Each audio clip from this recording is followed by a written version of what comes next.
ఇంకా ఆ పక్కన లావు మనగాళ్ళు లడాయిపోతే వెనకాల ముగ్గురు నూకుడు మనగాళ్ళంట.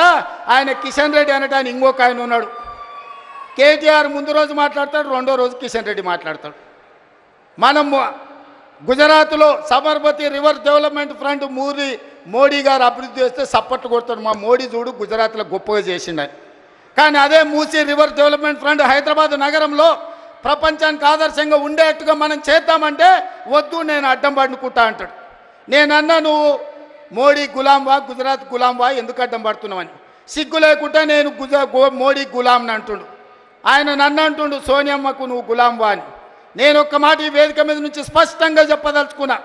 60 ఏళ్ళ ఆకాంక్ష, 1200 మంది బిడ్డల ఆత్మ బలిదానాలు జరిగిన తెలంగాణ రాష్ట్రం రాకపోతే కన్న తల్లిగా గొప్ప మనసుతో ఆంధ్రప్రదేశ్లో పార్టీ చచ్చిపోయినా ఈ తెలంగాణ రాష్ట్రాన్ని ఇచ్చిన సోనియమ్మ మా అమ్మ, సోనియమ్మ మా అమ్మ, మా 4 కోట్ల తెలంగాణ బిడ్డలకు కన్న తల్లి. ఆమెకు ఊడిగం కాదు, ఆమె కాళ్ళు గడిగి ఆ నీళ్లు నెత్తి మీద చల్లుకున్నా అది తక్కువనే అవుతుంది. కిషన్ రెడ్డి, ఇప్పటికైనా నీ పాపాలు కడుక్కోవడానికి రా.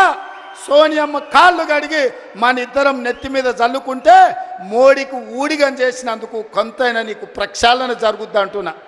పార్లమెంటులో నిటారుగా నిలబడి ఈ దేశ ప్రధానమంత్రి నరేంద్ర మోడీ తెలంగాణ రాష్ట్రాన్ని సోనియమ్మ పార్లమెంటు తలుపులు బంద్ చేసి దుర్మార్గమైన పని చేసి తల్లిని చంపి పిల్లని బతికించింది.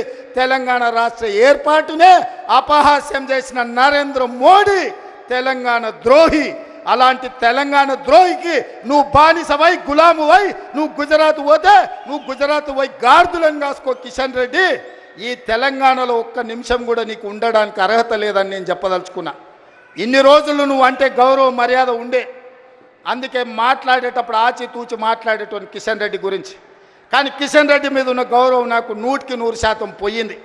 తెలంగాణ రాష్ట్ర ఏర్పాటునే వ్యతిరేకించి తెలంగాణ రాష్ట్ర పౌరుషాన్ని అవమానించిన నరేంద్ర మోడీకి నువ్వు గులాంగా మారినవంటే నువ్వు తెలంగాణ బతకడానికి అర్హత కోల్పోయినావు. కిషన్ రెడ్డి, తట్ట పెట్ట జరుదుకొని నడువు గుజరాత్కు, నువ్వు ఆన్ని పోయి గులాంగిరి చేసుకో.